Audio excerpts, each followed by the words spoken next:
5 نمازوں کے ساتھ 5 سورتیں پڑھنا، اس کے 5 فائدے ہیں۔ فجر کی نماز کے بعد سورہ یاسین جو شخص پڑھتا ہے اللہ اس کے معاملات اپنے ذمہ لے لیتے ہیں، یعنی اس کے تمام کام کاج اللہ اپنی قدرت اور رحمت سے پورے کریں گے۔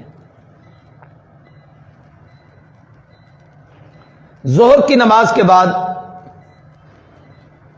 سورہ فتح، انا فتحنا لک فتحا مبینا، جو آدمی اس کے پڑھنے کا اہتمام کرتا ہے سورہ فتح کو، اللہ اس وقت تک موت نہیں دیتے جب تک حج عمرہ نہ کر لے۔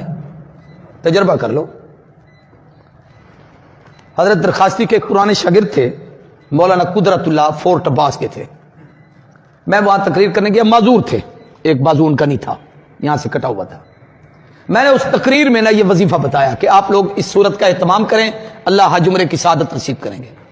وہ کہتے میرے دل میں بڑی امنگ تھی اور مجھے یہ تھا کہ بھئی اسباب بھی نہیں ہے، ایک چھوٹی سی فیکٹری میں ملازم تھے، 500-700 روپے تنخواہ تھی اس وقت۔ تو کہتے میں نے توکل کے ساتھ اس سورت کو پڑھنا شروع کر دیا، روزانہ ظہر کے بعد پڑھتا تھا۔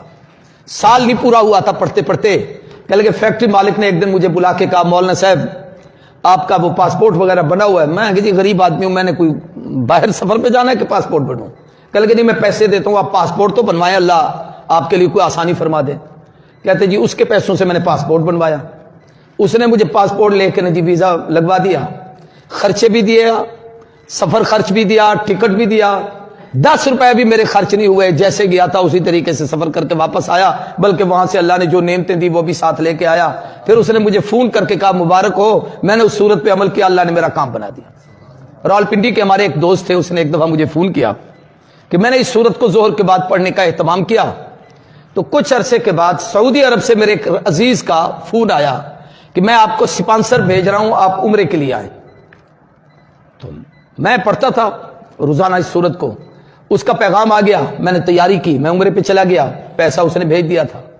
اس نے کہا میں نے خواب دیکھا کہ مجھے کوئی آدمی کہہ رہا ہے یار وہ تمہارا عزیز رشتہ دار ہے، غریب ہے، اس کی تمنا ہے، اللہ نے تجھے توفیق دی ہے تو اس کو عمرہ نہیں کراتا۔ اب وہ کوئی بزرگ مجھے کہہ رہا ہے، میں نہیں سمجھا وہ کون تھے، یہ اس نے وضاحت بھی نہیں کی، تو کہنے لگے اس نے وہ سپانسر بھیج دیا، میں عمرہ کر کے آ گیا۔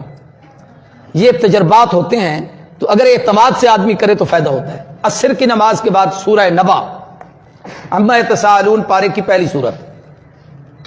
آج کل اس سال وظیفے بڑے لکھ رہے ہو، اتنے وظیفے میں نے پہلے کبھی نہیں لکھوائے۔ یہ ہے دن پورے دی برکت، ورنہ انہیں کو میں تو نہ لکھوں نا۔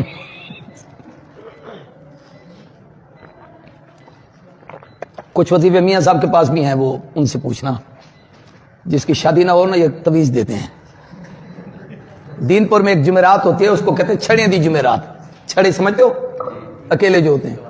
اس رات اتنے لوگ جمع ہوتے ہیں جس کی حد نہیں، صبح کو لائن لگی ہوتی ہے، سب کو میاں صاحب نام پوچھ کے تویز لکھتے جاتے ہیں، دیتے جاتے ہیں، کام ہو جاتے ہیں۔ تویز کی تو پتہ نہیں اجازت دینا تھے میاں صاحب آپ کو، لیکن وہ یہ ہے کہ تویز لکھ دیں گے آپ کی شادی ہو جائے گی جن کی نہیں ہوئی۔ اچھا توجہ کریں، عصر کی نماز کے بعد سورہ نبا، اس کے پڑھنے کا فائدہ یہ ہے کہ اللہ تعالیٰ قیامت کی ہولناکی سے محفوظ فرمائیں گے، کیونکہ اس کے آخری رکوع میں جنت اور جہنم کی کیفیات ہیں، اور شروع میں اللہ کی توحید ہے ساری۔ مغرب کے بعد سورہ واقعہ رزق کی برکت کے لیے، عشاء کے بعد سورہ ملک قبر سے عذاب قبر سے نجات کے لیے،